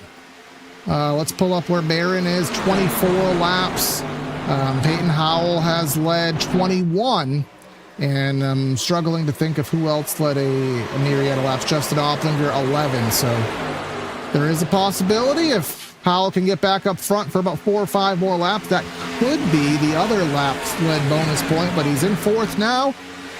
Does he have enough car to do it? Big Nichols making a charge here on Marin, going side by side. This is purely for the win for these two. No championship implications.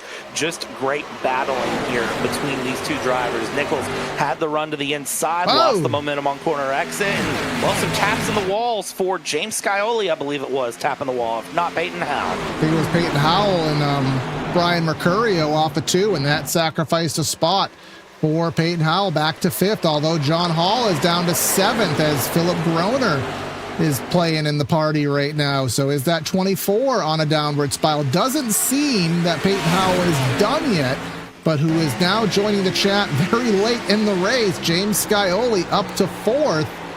again, his championship endeavors are not applicable here. He's 38 points back, and again, hell has it frozen over, and gas is still not $2 a gallon, so he is not winning tonight, but he could win the race. And winning the race, I mean, it still matters. Even if you're not in the run for the championship, you still want to win races. You still have to think about next season. You still have to think about the implications of saying, I want to race an area that can come through, and adding to that scoreboard, to that record book. You want to be able to do so. Up front, Sebastian Marin wants to have a great run here on Jake Nichols, and does so, leading another lap along and continuing to put some pressure. Of course, if you already forgot a season ago, I may not remember about 2 hours ago, but I remember last season, Sebastian Marin, the champion here of the Area Pro Series, a strong driver, hasn't ran enough races to really be in the position to go through, but of course, 4 wins out of 8 races ran on the season. He'd like to make it 5 for 9. I do remember that race vividly last year because it was a photo finish with himself and Jeff Wright at Charlotte. Jeff Wright almost did a pit call to win the race there, I think on 2 tires, but it missed out by half a car length there. Jeff Wright, of course, not having the season he would like. He is currently in 20th back there in that Pepsi car. But up front, Jake Nichols and Sebastian Marin have been flip-flopping. Peyton Howell in 5th, Mercurio there, and here we go. Connor Horn getting into the mix as well. John Hall back to 9th, Brad. So now he's in 8th and 9th, so now we're at about a 4-position swing between those 2 championship drivers right now. And the more that those points swing, the muddier it becomes at this point for how it's going to end. We're going down to 10 laps to go. Fuel is not a concern. John Hall has more to go. He has Zach Carr, Travis Beckner, and at this point in the race, I mean, we talked about team affiliations. Does he have friends back here? You don't like seeing situations where a race is fixed or drivers are doing you a favor. You don't necessarily want to see that. But if he does have friends, come on, guy.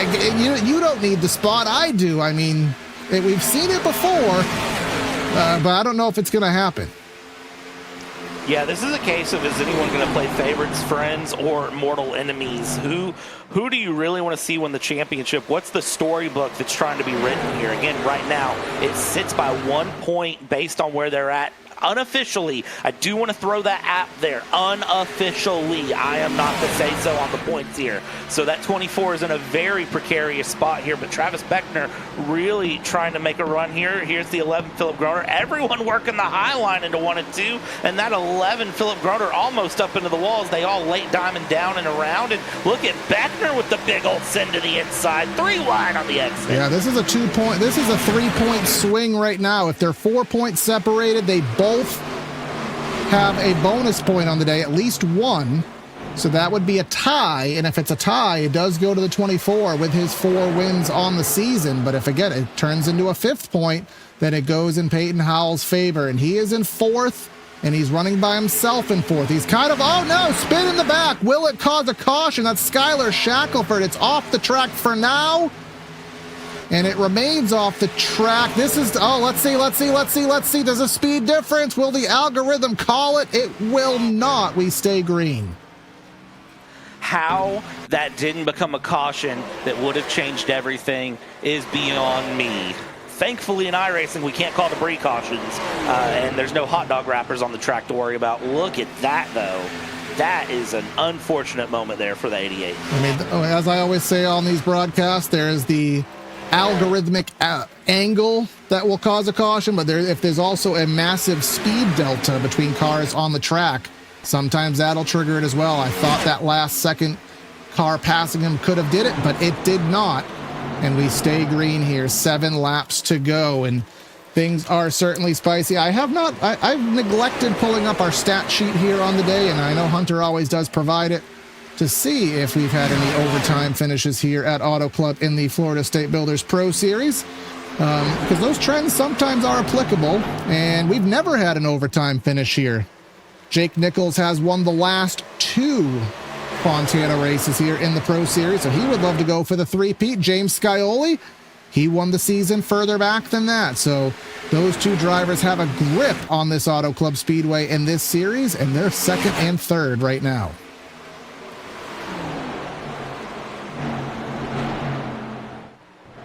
Such amazing racing here into the end with 6 laps to go. Unfortunately, right now, we are seeing things swing around in ways that I did not expect. Connor Horn now up in the mix as well. Oh, no, we've got another wreck in the background. That's well off the track. That's Philip Groner against the inside wall. But again, because it's off the racetrack, he's towed to the pits. It will not affect the end outcome of the race. And also worth noting, again, John Hall just has that tendency to overcook his steak and then manage to make it rare again. He has gotten back up to 5th and is now closing in to try to make a move on Peyton Howell. But even if he does, he's in the position where the points lend in his favor. Connor Horn trying to change that.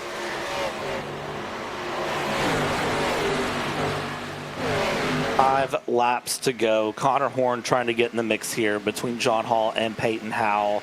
John Hall trying to get the move done here on Peyton Howell to the inside. Dive down into 3. Lower on the track is John Hall. Peyton Howell trying to defend through mid-corner. There's the run. John Hall up ahead of Peyton Howell. Gets the pass done with 4 to go when they cross the line. That has big championship implications. Let's see how it plays out through the final 4 laps for these two. Of course, it eliminates any opportunity at a math equation working out. But here comes John Hall all the way to the top of the track. Peyton Howell to the bottom, and you can see how many cars are behind. So any mistake or momentum loss costs you 5 or 6 spots. Very impressive that John Hall was able to drive back through. Remember, he was in the clutches of Travis Beckner in 9th spot, 10th spot. Beckner just killing the safer barrier transition there, but he managed to drive back up to 4th spot. Late run here, 4 laps to go, and the one thing that 24 does not want to see is a caution flag here, as it looks like Marin starting to get a little bit more comfort in this race lead. Marin definitely feeling good here into the end. Jake Nichols holding 2nd yet again, sitting behind Marin. These two have swapped the lead out quite a bit, but in the end, Marin just seems to have that little bit of an edge. Somehow, James Scioli up into 3rd, which I did not expect to see, and looking back in the back, I can tell you right now, John Hall doing everything humanly possible, trying to defend along here, this battle back for the championship. Well, it's not for the lead, it's for the championship, and it's getting absolutely wild here behind Connor Horn. Absolutely, it is there in Mercurio. He has fallen back to 8th in counting here, but coming up to now 2 laps to go. As we always say, if we get to the white, we'll get to the checkers, and Jake Nichols really made a charge to that 95. Him and Scioli had a little tag team draft up on the front stretch, and that gained a lot of spots. So this race win certainly not over. Somebody into the fence there off of 2, a little smoke puff, but we stay green, and only 2 more corners to navigate, and we'll finish this one under the green flag. Half a lap to go for Jake Nichols to try to look for the win down to the inside here on Sebastian Marin. James Scioli maybe trying to look to pull an upset on the 2 drivers that have led the most laps this race. Coming around, Barney, white flag in hand, waving, crossing the line. 1 lap to go in the area 2026 season here at Auto Club. Those 2 drivers, 2nd and 3rd. Again, the Auto Club dominators on the season for Lucky Ducks Motorsports. But right now, Sebastian Marin just showing a little bit too much. Will there be any little bit of draft down the back straightaway? Will there be a kamikaze dive into the corner here as we see some contact in the back of the pack?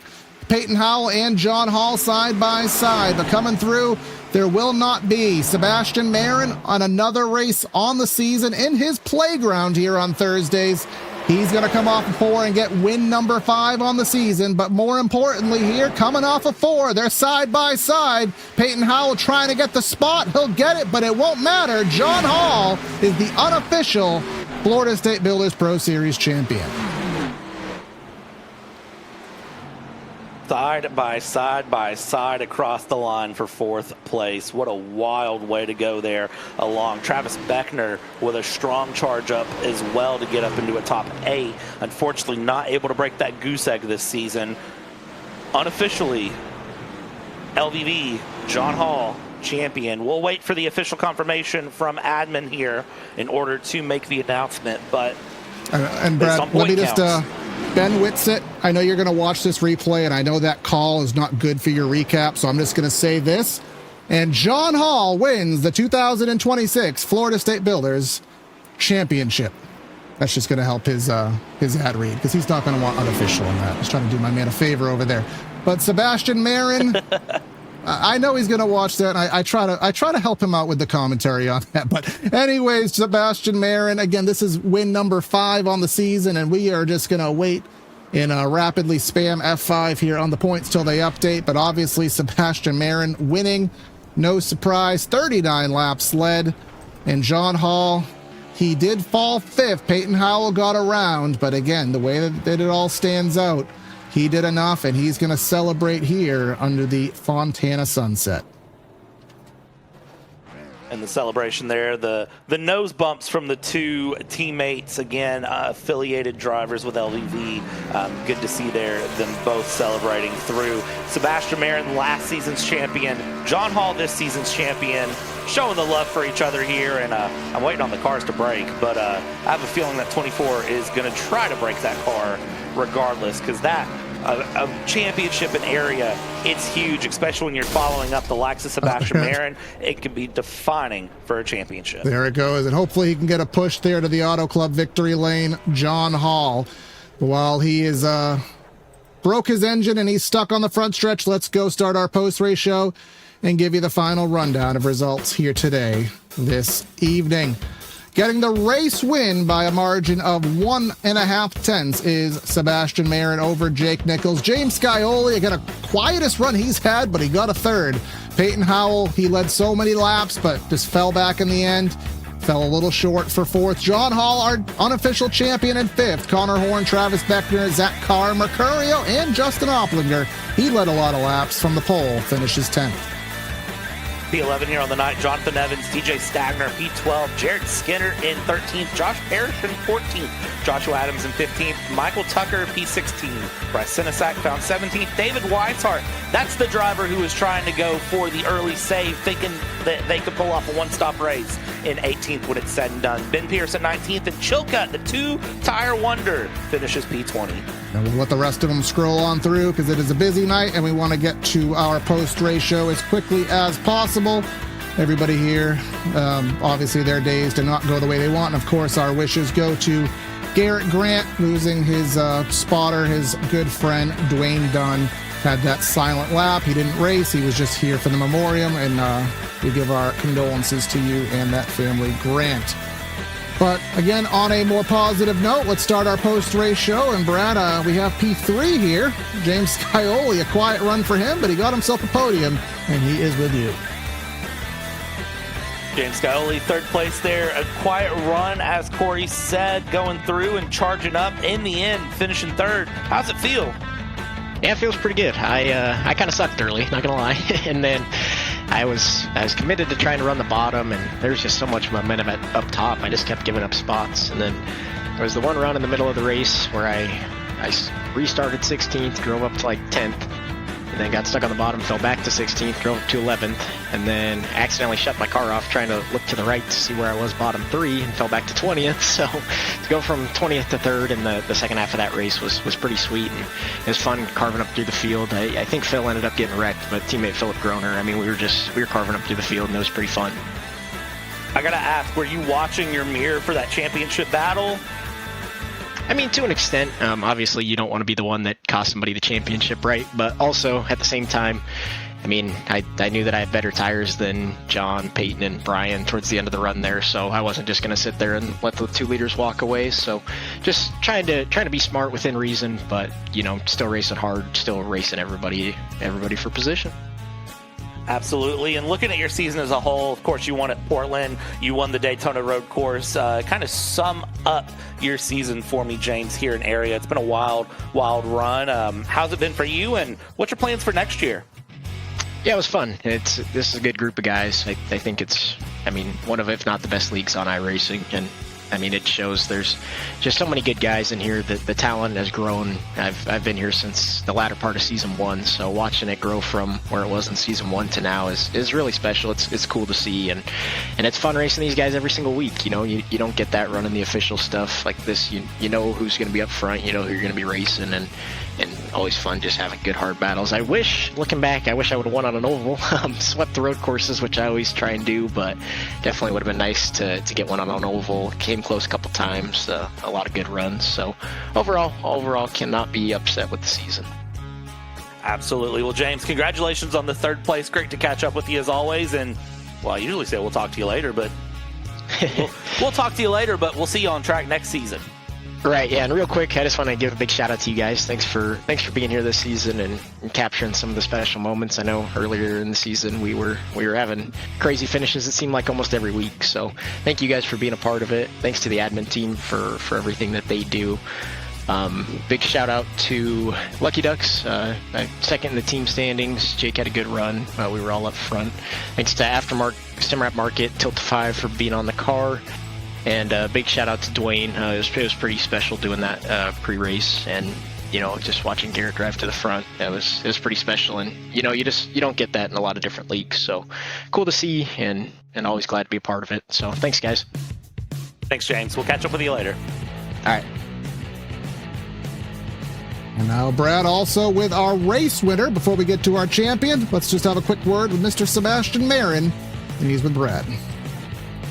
Sebastian picking up the win here on the run. Started 27th, way in the back, and then after the first caution, you charged all the way forward. Talk to me about your race. Yeah, being the last race, thought I had some fun starting at the back. Passing was incredibly hard, as you could tell, with the way the aero is on these cars nowadays. So I just had to be patient and methodical and kind of just slowly work my way to the front. And then once I got up there, it was a hard battle with everyone up there. With when someone would want to take the lead, when someone wanted to chill, the leader couldn't really pull away. So clean air wasn't really as big of an advantage as other tracks. So it was just kind of managing of when to push and when I could save, because I knew P2 could run the same lap time as I could, but basically just be slower. So overall, a good race. Congratulations to John for bringing in the championship for the 24 car 2 years in a row. And then obviously this race had a bigger meaning because we're obviously remembering Dwayne Dunn. So shout out to him and his family, and much love to the area community. Absolutely. Sebastian, kind of looking at your run here for the season as a whole. 5 wins now out of 9 races started. Of course, you won last season's championship in the 24. What's your plans for next season with the area? With me being busy with the Coke Series, if I retain my top 20 in the Coke Series, I'll probably just be part-time. But if not, I might run another series that won't conflict with Coke as much. But it's been a hell of a season. I've had a lot of fun in all the series that I've run. So I'm looking forward to run part-time at least next year. So who knows? We'll see.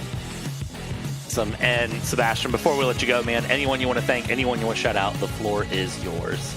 Yeah, of course. Shout out to LBB for bringing on the drivers and team championship. Shout out to John. Shout out to you guys for putting on the broadcast all season long. And shout out to Area and this great community that it's built. Awesome. Thanks, Sebastian. And we'll catch up with you later, man. Yes, sir. Thank you. Have a good night. And let's send it down to Corey. Yep, and I got Jake Nichols, second place here. Then we'll get to our champion. Jake's second place on the season. You were trying to do your three-peat here. You've won the last 2 races at Auto Club, but ran 1 spot short. And I know the championship was out of your sights, just bad luck in the chase. But how does it feel to have that good battle with Seb and kind of end the season on a decent high? Pretty good, considering how bad luck, how much bad luck we had in the chase. We got wrecked multiple times and just had everything go against us. We'll take a good run there, and we played it pretty safe and smart with the playoff guys looming behind us. I think if I was in the battle for the title, I think I would have been a little more aggressive with Sebastian every time I did get side by side with him, but I just didn't want to potentially push him up, or maybe one of us spin or wreck and have that happen right in front of the other guys battling for the title. So I kind of just let myself get shoved down the track and just hope that James could catch us in time, which he almost did. He almost got there right in time to be able to help and do a little tandem action, but either way, we'll take it. I think we had great pace. especially the first run and the last run there, I felt like we did really good on tires and had one of the best cars in the long run, but it was just so hard to pass. You really had to get lucky with the situation with the straightaways being so long and how much draft there is, but either way, we'll take it. It was a good battle with the guys fighting for the championship.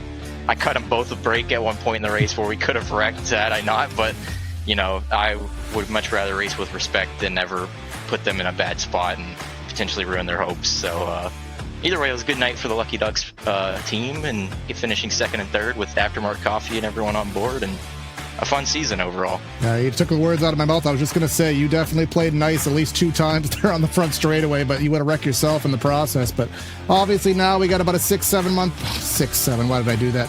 We got about a 6 months off season here before we start things. And so what's the 2027 plans or the end of the 2026 plans? Where do we expect to see you in the near term, in the long term? Probably, I'll definitely be back in Cup. We gotta keep trying to win more championships there, especially on the team side too with Solar Flare. Just continue our domination, but I don't know about over here. I mean, I usually like this car. This season, I feel like every setup for the most part trended really tight, and it's just not something I like. And so hopefully by the next time, we have a long ways to go. So hopefully by then, we just free them up a little bit. I'm not talking about drifting out here on dirt track kind of style, but just kind of middle ground, and I think you'll see the 73 back on track for sure at that point. And you never know, we could return to the truck series if it makes sense, but we'll see. It's a long ways out, so it's hard to really tell what's everything going to be happening with the league. And hopefully every series gets packed for next season, and area comes out stronger than ever next season for season 9. That sounds like a plan to me indeed, man. Well, fun watching you all season, and we'll see you soon, hopefully. Thank you.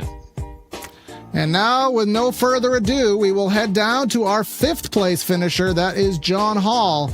But John Hall, again, our 2026 Florida State Builders Area Champion here. John, it was a hard-fought day in 5th. Of course, probably watching the grid, doing some mental math, having some good battles, but you put it in the spot it needed to be in, and you get the championship, man. How does it feel? Oh, my God. I cannot describe how this feels. After finishing second in the last, or my only 3 area seasons in Trucks, Cup, and Trucks and Cup, finishing second in all 3 of those championships, and finally being able to close it out here feels amazing. I can't thank Tim and all the guys at LVV for letting me run for them this year, and Peyton for keeping it clean there. Yeah, it was a ton of mental math. I knew if he won the race, I had no shot.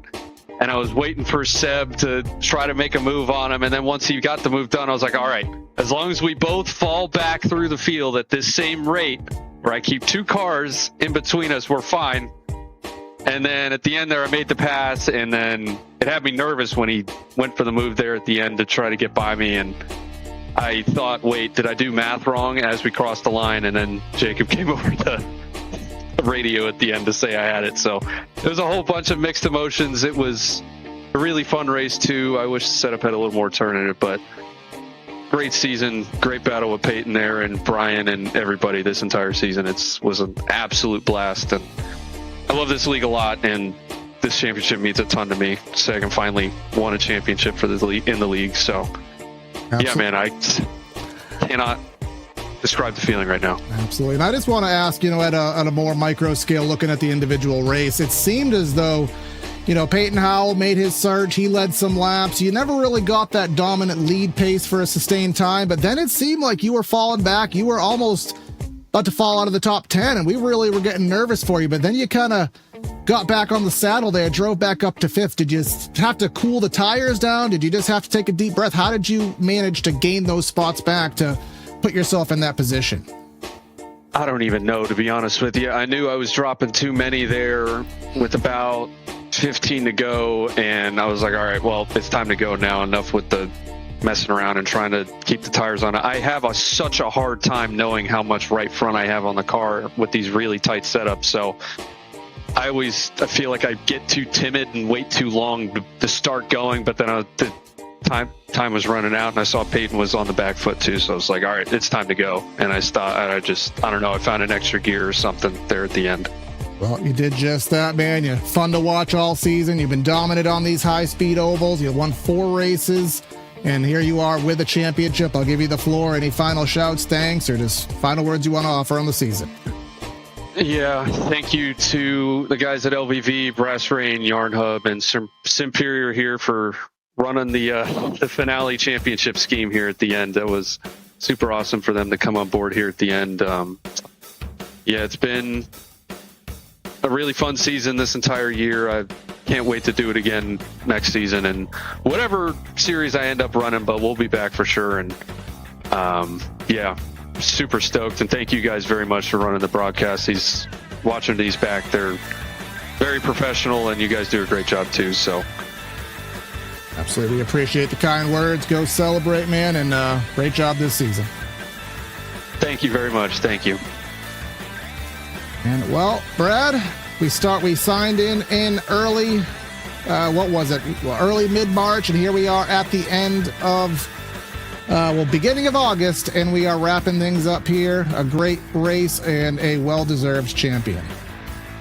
Yeah, so great to see John Hall pick up that championship through and get a great run here on the day. It looked a little scary in the middle part of the race, I'm not going to lie, but hey, you don't lose and win championships at the middle part of a race. It's all about the run to the end and the run through the season and the season as a whole. I mean, John Hall, 4 wins out of 15 starts. What can you say? Absolutely. And of course, as our final sign out of area and official points races in 2026, I want to thank everyone. I want to thank Jacob Bell, of course, doing all the heavy lifting in the background, of course, signing us on here for another season, being the exclusive partner in 2026, and a lot of people in area that go kind of under the radar. You got Dawson Miller, you got Ben Whitsitt, you got David Weishart, Ryan Olson. They do a lot of the back-end adminning that don't get the credit on air, so we want to give them the shout.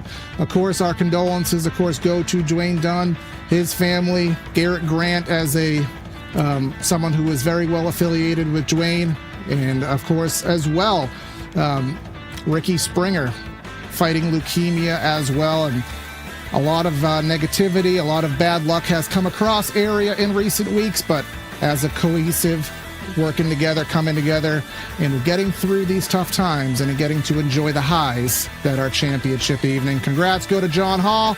That's going to be Corey and Brad signing out of the booth. Have a great night, and we'll catch you next time. Bye.